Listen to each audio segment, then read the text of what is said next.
Welcome back everyone. In today's video we're going to go over the top 10 woodworking jigs and tips of 2020.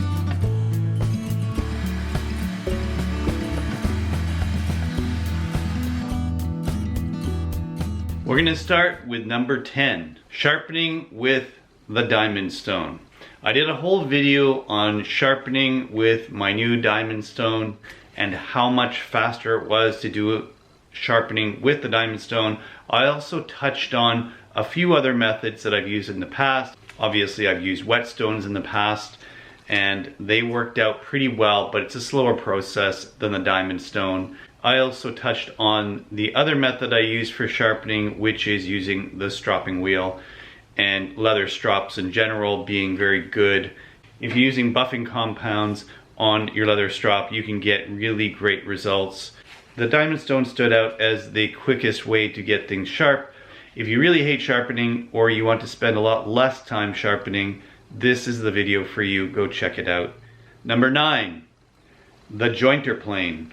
This was not so much a jig or a tip, it was one of the rare build videos that I do because I don't do a lot of build videos anymore. But I thought it'd be worth doing this build video because I ordered a kit from Lee Valley, and that kit is what I use to build a jointer plane, which is probably one of the most challenging planes to make. It is also one of the harder planes to find, even used. You don't find a lot of number 7 or number 8 hand planes. While I still might consider buying a jointer plane down the road, I still wanted to try to build one myself and see how it would turn out. And this one turned out exceptionally well. I have not built too many planes before. This is only the second one that I've ever built in my life. The one I built previously was in middle school, and that was a small smoothing plane. This one is much more involved and has better hardware. So I have to say, using the Veritas hardware kit helped me a lot. There were a few tricky parts to this build, so check out the build video. It is worth it if you are considering making your own hand plane. Number 8, making strong joinery with big floating tenons. Now, this video had to do with my outdoor gate build. It was basically a large door. It was a 6-foot door that was basically the gate for the side entrance on my house. This build needed strong joinery. I wanted to make it all wood. Obviously didn't want to use any metal for the joinery because I knew that being outside it would expand and contract quite a bit. In this particular build I used shop-made tenons that were going to go deep into the piece, so there was a lot of chiseling to get the mortises done. It was quite a bit of work, but worth it in the end because it got a really strong joint. That thing is not coming apart at all. It's holding up really well through this winter, and we'll just see how it does, how it continues to do outside. I wanted to share the process of making strong joinery in your very own shop without having any fancy tools or machines to do it with. All I used was a drill and a few chisels, and that's pretty much it. And oh, I did use my my new Veritas apron plane, which helped out tremendously, but any old block plane will do the job just fine as well. So number 7, jointing long boards with an electric hand planer. Now, I've used my electric hand planer, and you guys have seen that video probably, no doubt, where I have my electric hand planer in a jig that kind of simulates the action of a jointer. It's not a jointer, obviously, it's still a hand plane, but it allows me to run shorter boards that are under, you know, 2.5 feet. In this particular video, I took the planer out of the jig and I use the electric planer as intended to joint the long boards. Now you think that's a simple process, but it really isn't. It takes quite a bit of technique to get the hang of it. A lot of people complain about getting high spots or low spots throughout, and really it just comes down to practice. In this video I try to show you guys how to do this by moving the electric plane along in one continuous motion so that you avoid getting those low spots. The secret to that is not actually trying to press down with it, but trying to keep an even pressure all the way through and a steady motion. Don't stop in any one spot. If you've got one of these hand planes in your shop, maybe you want to start using it to joint some of those long boards. Number 6, cutting thin strips with a very simple jig. This is barely a jig. It's really a pointy piece of wood that's attached to my miter gauge and set up, so it's more of a rig than it is a jig. It's just set up in a certain way to facilitate cutting thin pieces on the table saw. I use this very simple jig on my miter gauge, and in conjunction with the flip cut method of cutting it, between that technique and using this jig, I get the best results, and I can cut everything safely without any worries on the table saw. This method is great because your fingers don't get anywhere near the blade. You don't take any unnecessary risks. If you've got the right kind of bandsaw, I don't, but if you've got a nice bandsaw with a thick blade, I would encourage you to use a bandsaw instead if you've got that kind of setup. But if you've got no other choice but to cut thin strips on the table saw, this is probably the best way that I know how to do it, at least. Number 5, the mini router table. Now I have a big router table. I hardly ever use it. In fact, I don't use router tables a whole heck of a lot these days. And so I use a lot of the time my small parts jig for doing that kind of work. But from time to time I still need a router table. So I built the mini router table to work with my compact trim router, and that works out tremendously. It's got a fence that's totally adjustable, and the plans are up on my website if you want to go check that out and purchase them. Not a hard build to do, and so if you're interested in building your own mini router table, and in particular if you have a cordless trim router, this actually would be a pretty cool little accessory to have in your workshop. So go check out the video down below and the plans on my website. Number 4, self-centering bandsaw fence. So if you own a 9-inch bandsaw, kind of like the one that I have, even though the 9-inch bandsaw is not really designed for resawing, I still use it from time to time on smaller jobs, and I need a fence for that kind of work.